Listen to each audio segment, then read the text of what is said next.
Bismillahirrahmanirrahim. Assalamualaikum warahmatullahi wabarakatuh. Alhamdulillahi rabbil alamin. Allahumma fasalli wa sallim ala sayyidina wa nabiyyina wa maulana Muhammadin wa ala alihi wa sahbihi ajma'in, amma ba'du. Setelah kita membahas pada pertemuan yang lalu panjang lebar tentang masalah salatul qasar, mengqasar salat, maka sekarang kita akan masuk pelajaran yang berikutnya, pasangan daripada salat qasar, yaitu menjamak salat.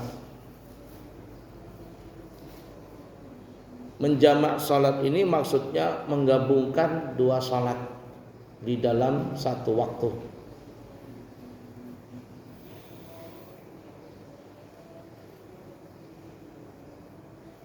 Pada pertemuan yang lalu kita juga ada membahas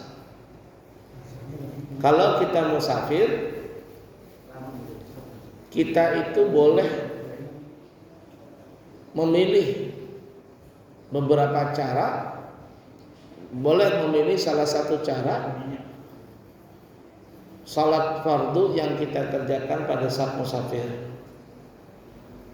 Kita diberikan pilihan.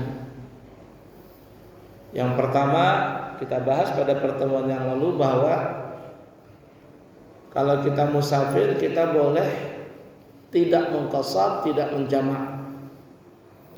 Ini salat kita seperti biasa, seperti halnya kita masih berada di kampung halaman, mungkin tidak bermusafir. Sampai salat zuhur, kita salat zuhur 4 rakaat. Nanti sampai asar, kita buat lagi salat asar 4 rakaat, dan seterusnya seperti biasa. Boleh seperti itu? Boleh. Artinya salatnya sah saja. Atau cara yang kedua adalah mengqasar salat saja tanpa dijamak. Sampai salat asar, kita salat asar qasar 2 rakaat. Sampai salat maghrib, kita salat maghrib. Maghrib tidak bisa diqasar, tetap 3 rakaat. Sampai salat isya, kita salat isya lagi 2 rakaat qasar tanpa dijamak. Sampai salat subuh, kita salat subuh, tentunya 2 rakaat, tidak bisa diqasar. Sampai salat zuhur, kita salat zuhur diqasar 2 rakaat saja tanpa dijamak. Boleh dengan cara seperti itu? Juga jawabannya adalah boleh. Yang ketiga, atau kita mengqasar dan menjamak takdim. Sudah diqasar, dijamak takdim lagi. Ini yang sering kita lakukan. Sampai salat zuhur, kita salat zuhur qasar 2 rakaat. Kemudian setelah salat zuhur, kita mengerjakan salat asar 2 rakaat, digabungkan zuhur ke asar. Ini namanya salat qasar jamak takdim. Begitu juga maghrib dan isya. Atau cara yang keempat, salat qasar jamak takhir. Kurang lebih saja seperti tadi, cuman zuhurnya dipindah waktunya, dikerjakan di waktu asar bersama salat asar. Maghribnya kita kerjakan bersama salat isya di waktu isya. Itu namanya yang keempat, salat qasar jamak takhir. Atau yang kelima, kita menjamak takdim saja tanpa mengqasar. Sampai waktu zuhur, kita salat zuhur 4 rakaat. Setelah salam, kita sambung dengan mengerjakan salat asar 4 rakaat. Ini namanya salat jamak takdim tanpa diqasar. Atau cara yang keenam, yang terakhir adalah salat jamak takhir tanpa diqasar. Zuhurnya dikerjakan di waktu asar bersama asar dengan mengerjakan 4 rakaat zuhur, 4 rakaat asar. Begitu juga maghrib dikerjakan di waktu isya dengan mengerjakan maghrib 3 rakaat dan isya 4 rakaat. Nah, ini namanya yang kedua tadi salat jamak takhir saja. Kita boleh memilih mau yang mana kita kerjakan. Udah dipaham dulu ya. Nah, sekarang kalau kita ingin menjamak salat, kita harus belajar tata caranya. Jangan asal ikut salat-salat sembarangan. Ya. Baik. Menjamak salat, menjamak 2 salat. Sebab-sebab menjamak salat menurut pendapat kebanyakan ulama asalnya itu ada 3. Yang pertama karena musafir. Kalau kita musafir, kita boleh menjamak salat, baik jamak takdim ataupun jamak takhir. Tapi ingat ya, musafirnya yang kita bahas pada pertemuan yang lalu, musafir yang wajib seperti haji atau umrah yang pertama kali, musafir sunnah seperti silaturahim, ya, atau apalagi seperti kita berziarah ke makam Rasul, mudik lebaran, itu sunnah karena silaturahim. Kita boleh menjamak salat tadi. Atau musafir yang mubah seperti berdagang. Tapi kalau musafirnya haram, musafir haram nih. Musafirnya haram kemana? Mau ke Singapura, ngapain? Main judi. Nah, kalau ada orang musafir ke Singapura atau kemana saja, ke Bali dan sebagainya, niatnya ingin berbuat maksiat, maka orang yang seperti ini tidak boleh menjamak salat. Dan memang biasanya kalau sudah ada orang niatnya itu dari awal ingin bermaksiat, jangankan menjamak, salat saja dia nggak mau. Ya.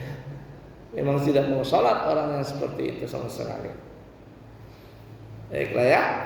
Kemudian yang ketiga, seseorang dibolehkan untuk menjamak salat adalah pada saat ketika hujan. Cuman rasa-rasanya sampai sekarang ya, saya belum pernah melihat atau orang mengerjakan menjamak salat dikarenakan sebab hujan. Nah, tapi ada hukumnya itu. Tapi terus terang sampai sekarang saya belum pernah melihat orang mengerjakan itu. Belum juga melihat terjadi seperti itu. Ya hujan-hujan aja, apalagi kita di Balikpapan ya. Hampir tiap hari hujan. Hampir tiap hari hujan. Maka hujannya kita pagi ya. Ya, sebenarnya enggak kenal waktu, mau pagi, mau siang, mau malam, ada hujan tiap hari kita. Ala kulli hal ya. Yang ketiga ini ada, yang ketiga menjamak salat disebabkan hujan. Tapi nanti kita baca saja ya, tidak kita bahas. Kenapa? Karena ya tadi saya dari lahir sampai sekarang kayaknya belum pernah melihat, atau saya sendiri belum pernah mengerjakan atau melihat orang yang mengerjakan jamak salat gara-gara hujan. Nah, tapi hukumnya ada, nanti kita akan bahas. Maksudnya kita akan baca saja, tapi kita tidak bahas. Baiklah ya. Masalah di dalam menjamak salat. 1. Tidak menjamak salat itu lebih afdal daripada menjamak salat, agar keluar dari perbedaan pendapat. Karena Imam Abu Hanifah tidak membolehkan menjamak salat kecuali di 4 keadaan. Ya. Jadi kalau kita disuruh pilih menjamak salatkah atau tidak, para ulama mengatakan kalau kita umpama musafir, afdalnya kita tidak menjamak salat. Artinya kita salat di waktunya masing-masing, tetapi dengan cara mengqashar. Ya, mengqashar saja. Karena mengqashar itu dibolehkan. Di dalam Al-Quran juga disebutkan wa idza darabtum fil ardi falaisa 'alaikum junahun an taqsuru minas shalah. Apabila kalian bepergian, maka tidak ada bagi kalian dosa untuk mengqashar salat. Diperbolehkan mengqashar salat. Artinya kalau ada orang mengqashar itu lebih afdal mengqashar daripada tidak kalau pada saat musafir. Tapi kalau menjamak, nah ini ada sebagian ulama, artinya ulama kita mengatakan tidak mengerjakan jamak itu lebih afdal daripada kita menjamak salat. Makanya ada istilah namanya jamak sunnah, menjamak salat, ya, jamak sunnah. Jamak sunnah itu bagaimana contohnya?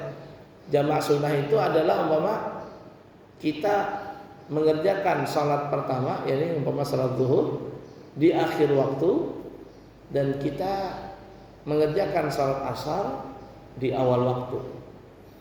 Nah, jamak sunnah ini biasanya saya ajarkan kepada orang-orang yang sakit, yang dia agak kewalahan kalau salatnya di setiap waktu. Nah, kata saya nanti gini aja, kalau memang susah untuk mengerjakan salat di setiap waktu, caranya nanti menjamak saja. Tapi kata saya yang lebih afdal itu menjamak sunnah. Jamak sunnah itu gimana kata ulama? Ya, ini mengerjakan salat zuhur umpama ya di akhir waktu. Kalau sekarang mungkin ya jam-jam 3 ya. Asar jam berapa sekarang? Jam 3 lewat 11 atau berapa? Nah ya. Jadi salat zuhurnya jam 3. Selesai salat zuhur tidak lama masuk asar, lalu dikerjakan salat asar di awal waktu, zuhur di akhir waktu, asar di awal waktu. Nah yang begini kata ulama lebih afdal daripada kita menjamak yang asli. Ya, jamak asli itu asar ditarik ke zuhur atau zuhur tarik ke asar, jamak takdim atau jamak takhir.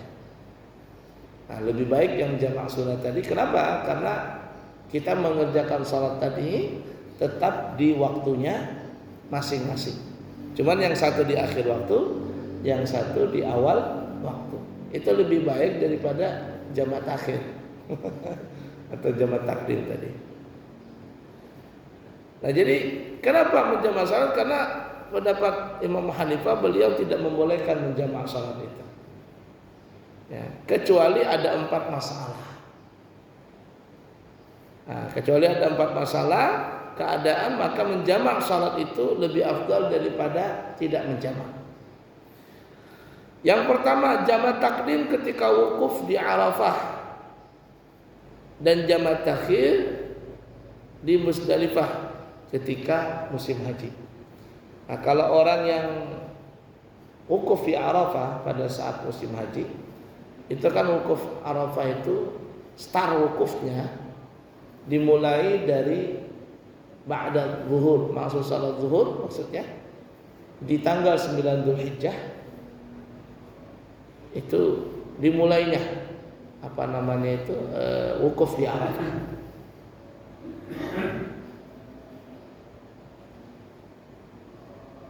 Yang pernah haji mungkin paham tuh ya. Kalau belum pernah haji saya juga bingung mau menerangkannya, tidak paham. Sekalian saja kita belajar manasik nanti.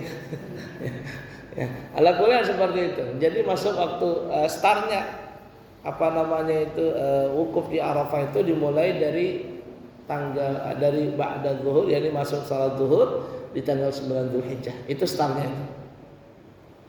Nah, ketika itu maka biasanya di tenda-tenda, biasanya itu per kloter ya, per satu kloter itu ya satu pesawat. Berapa satu pesawat Pak Saiful sekarang? 450 ada? Hah? 440 sama krunya 450 ya mungkin ya. Kurang lebih segitu lah ya. 440 kurang lebih itu 9 bis. Karena dulu saya jadi petugas haji itu satu kloter itu antara 8 sampai 9 bis. Jarang 10 itu jarang, kebanyakan. Nah, standar pesawat Airbus itu begitu tuh.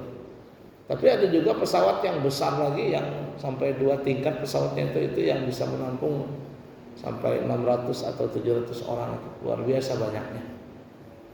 Yang satu pesawat gitu dia pusing ngelihatnya manusianya banyak kayak 450. Apalagi kalau sudah umrah bareng itu. Umrah bareng satu pesawat umpama, aduh pusing saya. Terus terang saya pribadi lebih senang berangkat umrah itu atau apa yang satu rombongan saja, satu bis, nggak pusing ngelihatnya, nggak pusing ngelihat manusia, mudah diatur dan apa namanya praktis. Tapi kalau kita yang satu pesawat itu berangkat umrah, satu pesawat umpama, itu susah. Arti susah itu gini ya, apa? Saling tunggu-tungguan. Ini bis ini nggak bisa berangkat kecuali bis yang lain siap juga. Kalau sudah siap semuanya baru berangkat. Nah, baru berangkat. Nah, sedangkan manusianya itu bermacam-macam. Ada yang lambat, ada yang cepat, ada yang pemarahan, ada yang perajuan manusianya. Tahu perajuan? Pengambekan. Wah, macam 1001 macam lah modelnya manusia itu kalau umrah tadi. Ya. Nah, ala kulihat seperti itu. Nah, jadi kalau Mas di satu kloter di Wukuf Arafah itu pas masuk zuhur biasanya akan diadakan apa namanya ini, Allahumma shalli ala sayyidina Muhammad, khutbah. Diadakan khutbah apa namanya ini? Khutbah Arafah. Ya, khutbah biasanya pemimpinnya, amirnya. Di satu kloter itu ada dia punya pemimpin, ketua kloternya atau apa namanya pembimbing ibadah hajinya. Nah, itu yang berkhutbah. Setelah berkhutbah baru melaksanakan salat zuhur dan salat asar jamak takdim, dikosor lagi ya, sudah dikosor dijamak lagi. Jadi zuhurnya 2 rakaat, asarnya juga 2 rakaat jamak takdim. Nah, kemudian pada saat wukuf di Arafah itu pintu gerbang, pintu apa ini, portal. Nah, tahu sekarang portal atau apa? Saya dulu masih lihat portal karena sudah lama belum berangkat umrah.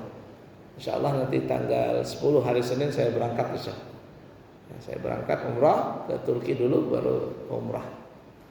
Nah, itu biasanya di Arafah itu apa namanya portal-portal tutup, ada penjaganya, ada polisi-polisinya. Kalau orang sudah masuk di tempat Arafah, di wukuf Arafah tidak boleh keluar. Kan ada batasannya tuh wukuf di Arafah, lokasi Arafah itu. Tenda-tenda di situ, semuanya di situ. Nah, kumpul di situ. Sampai masuk waktu maghrib. Nah, jadi tadi zuhur dan asar dikerjakan di waktu zuhur, jamak takdim namanya. Kemudian ketika masuk waktu maghrib, pintu gerbang itu dibuka, bung. Jadi sebelum maghrib itu sudah habis asar ya, semua jamaah itu sudah masuk ke mobil. Rombongan sudah masuk ke mobil, yang mau kencing-kencing dulu, ya masuk ke mobil, barang-barang diangkutin, semuanya diangkutin, duduk saja di mobil lah. Nah, di mobil siap-siap semuanya, nanti pas masuk waktu maghrib dibuka pintu gerbang tuh, zung. Semua manusia pada keluar. Yang jalan kaki, yang mau naik bis, semuanya. Bahkan kebanyakan orang jalan kaki, lebih cepat jalan kaki daripada naik bis. Naik bis itu banyak berhentinya daripada jalannya. Ya, ala kuliah. Sampai di Musdalifah. Ini biasanya di Musdalifah ya kalau orangnya jalannya cepat, insya Allah itu ya jam-jam 8, jam 9 artinya setelah masuk Isya kurang lebih 1 jam atau mungkin lebih cepat pas waktu Isya sudah sampai di Musdalifah. Sudah sampai di Musdalifah, kemudian disitulah melaksanakan salat maghrib dan salat Isya jamak takhir. Ini juga dikosor, asar Isyanya dikosor. Nah, tapi kebanyakan mereka hanya kalau yang orang-orang situ biasanya cuma menjamak saja tanpa mengkosor. Maghrib 3 rakaat, Isya 4 rakaat atau Isya 4 rakaat, 2 rakaat kalau mau dikosor dikerjakan di jamak takhir, dikerjakan jamak takhir di Musdalifah. Sampai di Musdalifah itu istirahat. Kalau yang travel yang apa namanya, yang mewah-mewah itu biasanya disediakan tempat-tempat kayak ranjang atau tempat tidur begitu. Ya bisa rebahan begitu. Di situ. Tapi kalau yang rombongan biasa saja itu yang biasanya cuma istirahatnya dalam mobil saja. Bahkan terkadang cuma numpang lewat aja begitu, numpang lewat. Nah, beristirahat di situ sampai jam berapa? Sampai jam 12 malam. Sampai jam 12 malam. Nah, setelah sampai jam 12 malam baru bergerak lagi menuju salah satu dua tempat. Boleh ke Mekah mengerjakan tawaf ifadah dan sa'i, kemudian tahallul awal potong rambut. Kemudian baru ke Mina melontar Jumratul Aqabah, atau melontar Jumratul Aqabah lebih dahulu, kemudian gunting rambut, kemudian menuju ke Mekah mengerjakan tawaf ifadah dan sa'i. Maka tahallul awal dia sudah terlepas dan tahallul tsani juga sudah terlepas. Tinggal mengerjakan nanti mabis di Musdalifah saja. Nah, biasanya kalau travel yang mahal, ya, yang kelas-kelas gimana gitu ya. Nah, biasanya mereka langsung menuju ke ke hotel ke Masjidil Haram. Mereka tawaf ifadah dan sa'i, lalu menggunting, lalu mengerjakan salat salat Idul Adha. Tentunya salat subuh di situ dulu ya, dan seterusnya. Kemudian menunggu salat Idul Adha, melaksanakan salat Idul Adha di situ. Nah, setelah melaksanakan salat Idul Adha, mereka kembali ke Mina untuk melontar Jumratul Aqabah. Setelah melontar Jumratul Aqabah, mereka beristirahat di tenda-tenda yang sudah disediakan. Nah, ada juga yang seperti itu. Ya, itu kebanyakan travel yang mahal. Tapi kalau yang biasa-biasa saja, biasanya melontar Jumratul Aqabah, kemudian ke mana lagi? Ke Mekah, tawaf sa'i. Kalau sempat salat Idul Adha, alhamdulillah. Kalau nggak sempat, ya sudah, lewatin saja Idul Adhanya. Kemudian kembali lagi ke Mina. Jadi bolak-balik begitu. Ke Mina dulu, Mekah lagi, habis itu ke Mina lagi. Wah, itu kalau jalan kaki bisa copot tuh kaki itu. Capek memang untuk haji itu memang capek. Makanya orang yang berhaji itu luar biasanya, ibadah yang mencakup tiga-tiganya. Ibadah yang mencakup dengan harta, ibadah yang mencakup dengan badan, dan ibadah yang mencakup dengan hati. Kalau kita sholat, ini ibadah yang berkaitan dengan badan saja. Kalau kita sedekah, ibadah yang berkaitan dengan harta saja. Ya, kalau kita sabar, tawakal, pemaaf, itu ibadah yang berkaitan dengan hati. Tapi ibadah haji mencakup tiga-tiganya. Pakai uang, apalagi haji furada, sampai 350 jutaan atau lebih itu ya. Bisa lebih mahal lagi. Haji furada. Berapa Pak saya haji furada? 300 lebih juta. Hah? Furada. Tanpa tunggu 300 juta lebih. Ya kalau orang berduit mah gampang aja.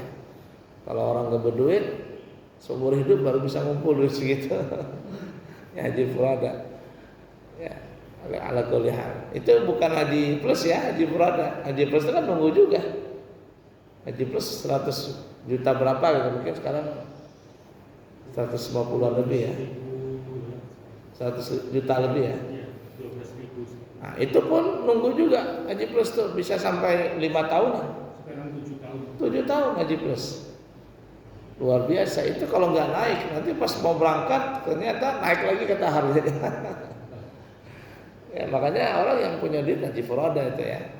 Makanya haji ini bisnisnya luar biasa itu, ya, bisnisnya luar biasa.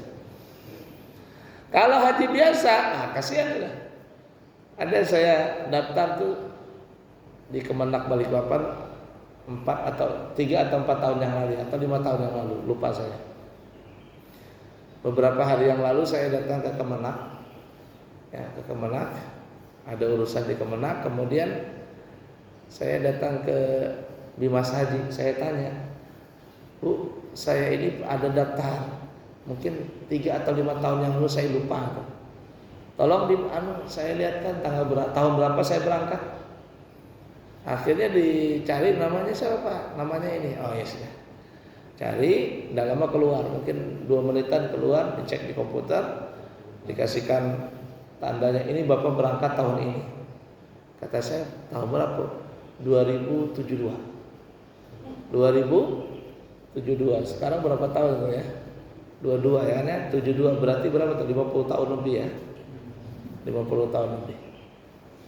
Nah, kata saya sempat mati saya. Kata saya kalau saya mati gimana? Ya nanti diwariskan ke anaknya. Diwariskan duitnya tempat nanti anaknya yang bisa ngambil apa namanya itu kuota itu. Ngambil kuota haji itu tanpa digeser-geser. Tanpa digeser-geser. Nah, ada saya lihat di media sosial, Allah alam ya. Seluruh Kalimantan itu yang paling lama adalah Banjarmasin. Jadi kalau kita daftar sekarang, kalau ada antara 90 tahun lebih baru bisa berangkat haji. Dengan kondisi seperti ini ya, dengan kondisi yang belum normal 100%. Di Balikpapan ya tadi kurang lebih 70-an 80 tahunan baru bisa berangkat. Paling mencah rekor itu sama Banjarmasin, baru Balikpapan. Dengan kondisi seperti ini, tapi tidak menutup kemungkinan mungkin kalau Saudi mengembangkan dia punya bangunan ya, hotel-hotel bertingkat dan semuanya yang serba fasilitasnya lengkap, itu bisa jadi yang normalnya kita biasanya 250.000 jamaah haji kurang lebih ya per tahunnya itu dikasih kuotanya. Bisa jadi kalau pada saat musim itu sudah sampai, kemudian kondisi betul-betul normal, itu bisa sampai 3 kali lipatnya untuk keberangkatan Indonesia. Yang 250 bisa sampai 750 atau mungkin 1.000 apa namanya 100.000 maksudnya 100.000. Bukan hanya cuman 250.000 tapi bisa sampai 1 juta ya berarti ya. 1 juta jamaah bisa berangkat. Allah alam.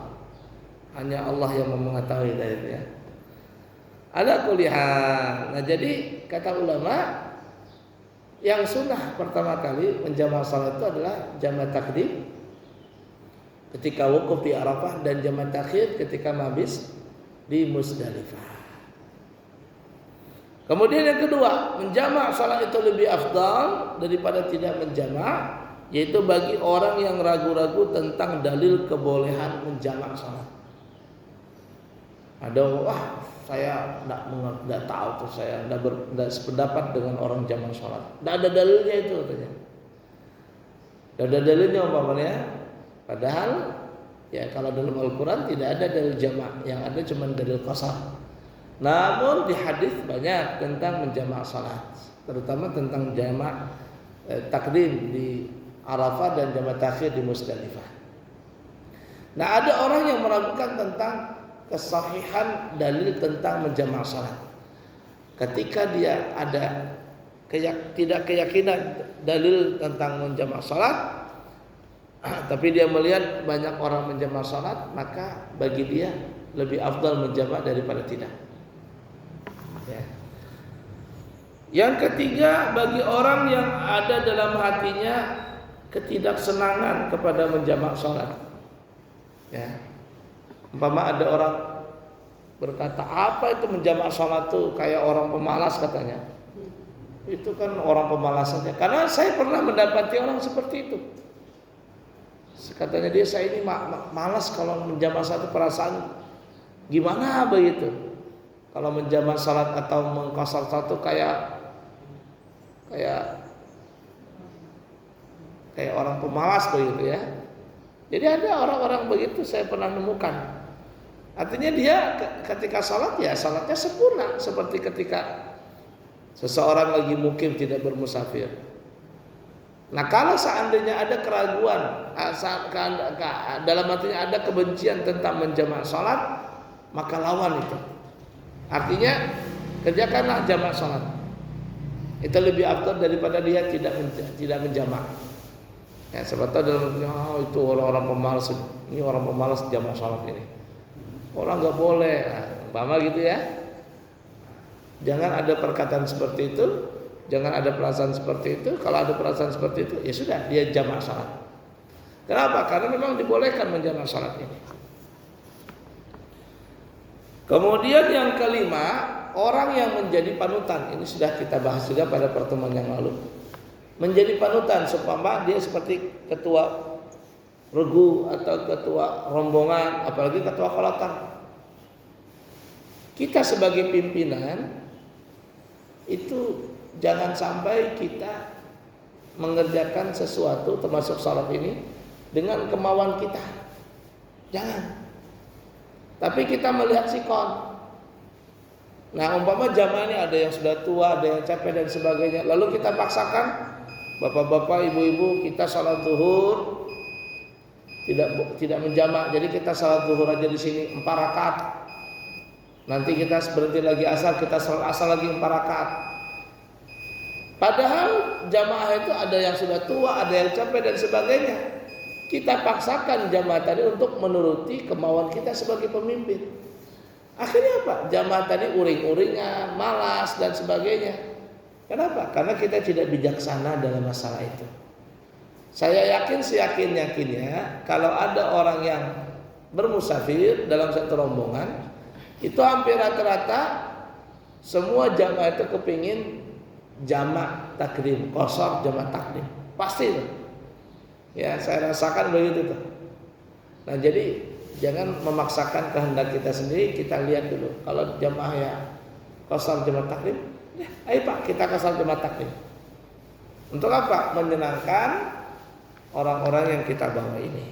Tapi kalau kita salat sendiri, ya terserah kita. Kita berangkat sendiri. Mau jamak, mau apa yang seperti kita katakan tadi, kita boleh memilih salah satu dari 6 cara tadi. Udah dipaham kira-kira?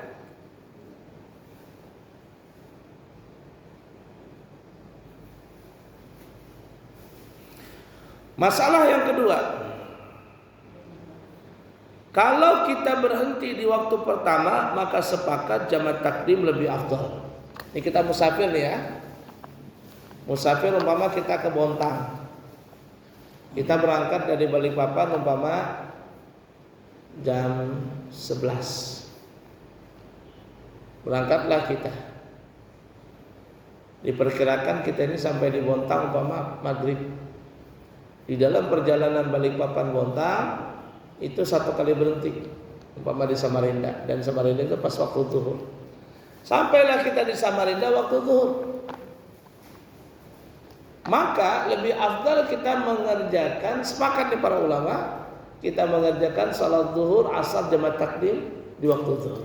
Kenapa? Karena kita berhenti hanya di waktu pertama. Kalau kita waktu kedua sudah sampai kita di lokasi. Waktu pertama, sepakat. Yang kedua, kalau kita berhenti di waktu kedua, maka sepakat jamak takhir lebih afdal. Ya sama kebalikannya. Kita berangkat umpama 11:30 dari Balikpapan. Perkiraan nanti kita sampai maghrib di Bontang. Kata pemandunya, kita tidak berhenti ya, Bapak Ibu, kita sudah makan siang. Sebelum berangkat kita sudah makan siang, nanti kita tidak ada berhenti. Di tol kita tidak ada berhenti, di Samarinda kita tidak berhenti.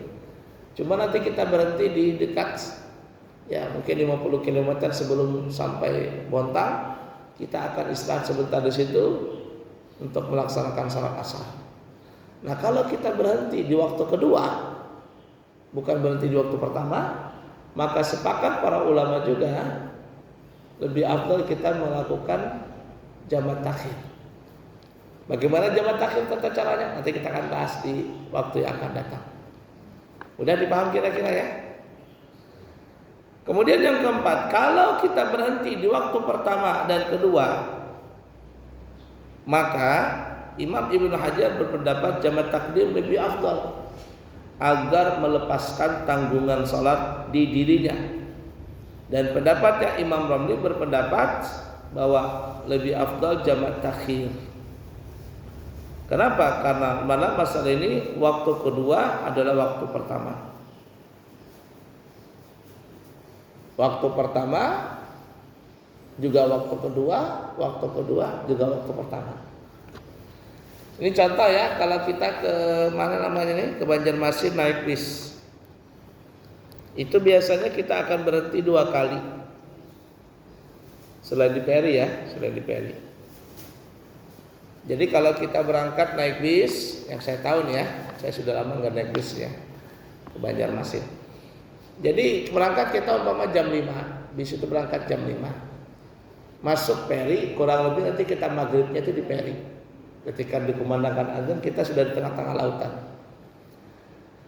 Nah kemudian kita sampailah di Penajam. Yang saya tahu itu nanti bis akan berhenti dulu di daerah Penajam, entah di mana, entah di Penajam atau di Petung, ada dia punya tempat makan malam di situ.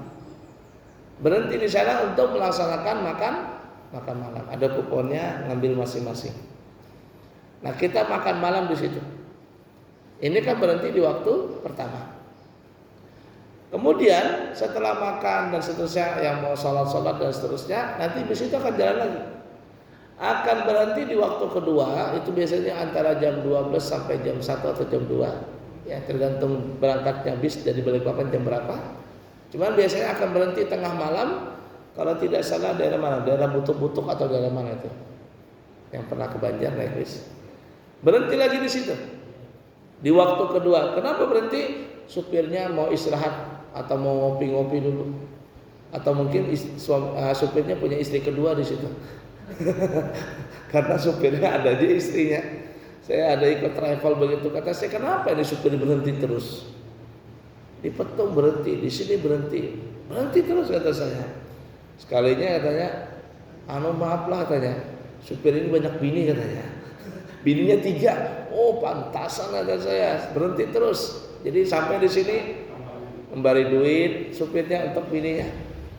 La ilaha illallah, ya itu supir itu kadang begitu. Ya untung dia punya istri. Ada supir yang nakal bukan istri tapi selingkuhannya. Alhamdulillah minta dari maaf ya, itu kacau sekali itu. Nah jadi kalau kita berhenti 2 kali, waktu pertama kita berhenti, Mbak tadi berhenti. Kemudian waktu Isya jam 12 kita berhenti lagi. Maka pendapat Al-Imam Ibnu Hajar, beliau mengatakan kita lebih afdal mengerjakan di waktu pertama, waktu maghrib. Supaya apa? Supaya melepaskan beban kewajiban salat di diri kita. Tapi pendapat Imam Ramli tidak, waktu kedua. Kenapa waktu kedua? Karena waktu pertama termasuk waktu kedua termasuk waktu pertama. Dia satu paket begitu. Jadi kita terserah saja. Nah, saya pribadi biasanya melihat sikon. Kalau naik bis dari Balikpapan ke Banjarmasin, itu biasanya di daerah Penajam atau Petung, itu bis itu gak berhenti lama. Cuma makan malam, ya langsung naik bis. Kalau kita lama tuh, tet supirnya, tet klakson bunyi. Nah, biasanya saya tidak salat maghrib di situ. Kenapa? Karena kalau saya salat maghrib akan menggelisahkan orang yang lain nunggu saya. Jadi terkadang makanannya pun cuma nasi lawan banyu sop aja. Kuah sop, iwaknya hintalu separoh, la ilaha illallah, kada beliur nih makanannya. Ya sudah.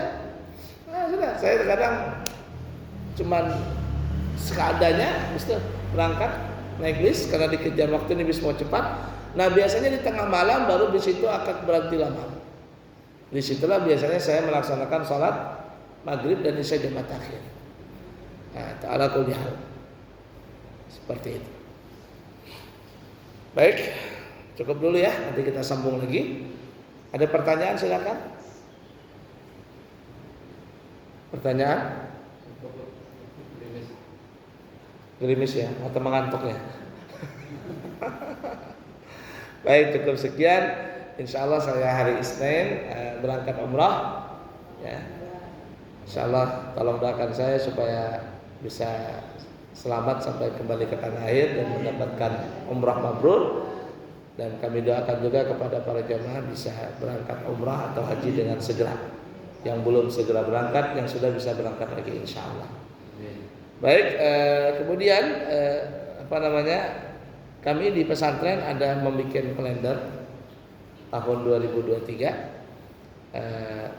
Kami berharap para jamaah bisa mengambil ini sebagai hadiah dan berinfak kepada kami. Infaknya adalah 35.000. Tapi enak nih 35.000 sampai setahun dah habis-habis nih. Kalau kita beli nasi 35.000 sama teh sama apa sekali habis saja. Ya, ini 30.000 untuk setahun. Mudah-mudahan bisa jamaah mengambilnya. Nanti saya titip Pak Saiful berapa lembar mintanya. Kemudian saya titip Pak Saiful 1 gratis untuk masjid. Ya, sebagai iklan. Jadi tolong ditempel di mana gitu bisa orang masuk bisa ngelihat kalender kami ini. Baik, cukup sekian dulu. Habis ini saya mau ngajarin jamaah untuk belajar manasik. Cukup sekian, semoga ada manfaatnya. Subhanakallahumma wa bihamdika asyhadu an la ilaha illa anta astaghfiruka wa atubu ilaihi wa akhiru kalam. Wassalamualaikum warahmatullahi wabarakatuh.